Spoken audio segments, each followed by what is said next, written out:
بسم اللہ الرحمن الرحیم۔ میری عزیز بہنوں، بیٹیوں اور بھائیوں، میں رمضان کریم کے معمولات ذکر کر رہا ہوں کہ رمضان کس طرح گزاریں۔ آج میں آپ کو متوجہ کرنا چاہتا ہوں کہ قرآن کریم کے بارے میں جگہ جگہ قرآن کریم میں اور حضرت صلی اللہ علیہ وسلم نے بڑی اس کی برکتیں عطا فرمائی ہے۔ اور یہ قرآن کریم جو اور ساری آسمانی کتابیں اور صحیفے رمضان میں نازل ہوئے ہیں، اور یہ قرآن کریم خداوند کریم کی روئے زمین پر وہ لازوال نعمت ہے۔ اللہ نے حضور صلی اللہ علیہ وسلم کے وسیلے سے اس امت کو عطا فرمائی ہے۔ رمضان شریف کو یہ اعزاز ملا ہے کہ خداوند کریم کی لازوال نعمت قرآن کریم کی شکل میں اس ماہ مبارک میں اللہ نے نازل فرمائی۔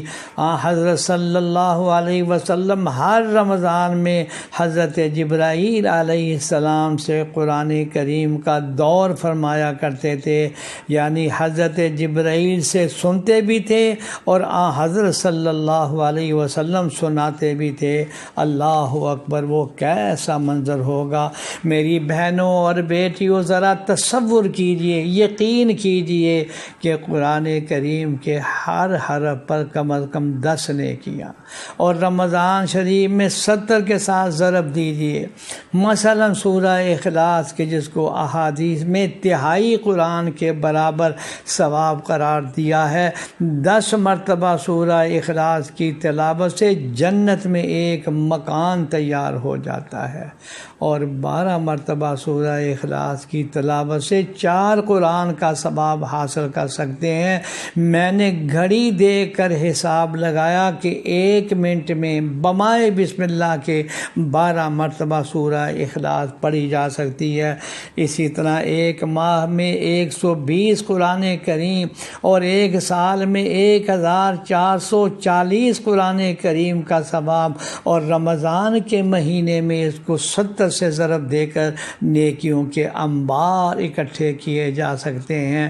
میری بہنوں اور بیٹیوں، رمضان سے ایک دن پہلے حضور صلی اللہ علیہ وسلم نے صحابہ کرام کو جمع فرمایا کہ میں بہت اہم بات کرنی ہے۔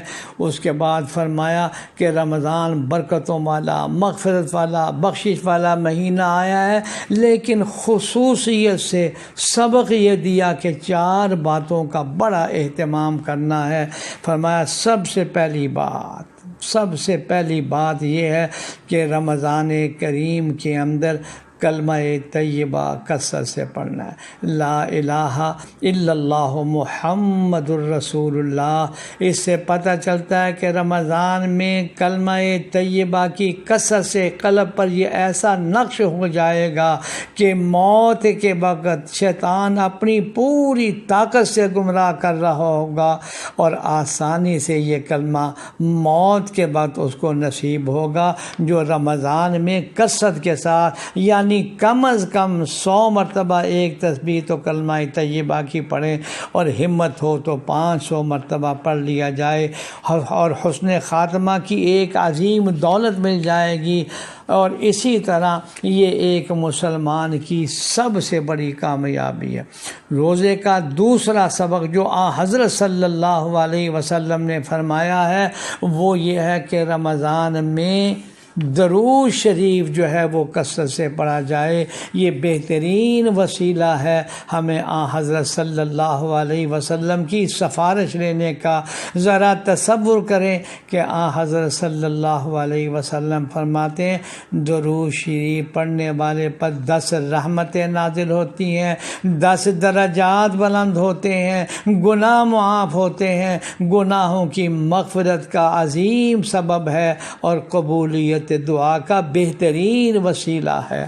تو میری بہنوں اور بیٹیوں، اور تیسرا سبق یہ ہے تیسرا سبق یہ ہے کہ میری بہنوں اور بیٹیوں استغفار کثرت کے ساتھ کیا جائے. استغفر اللہ ربی من کل ذنب و اتوب الیہ.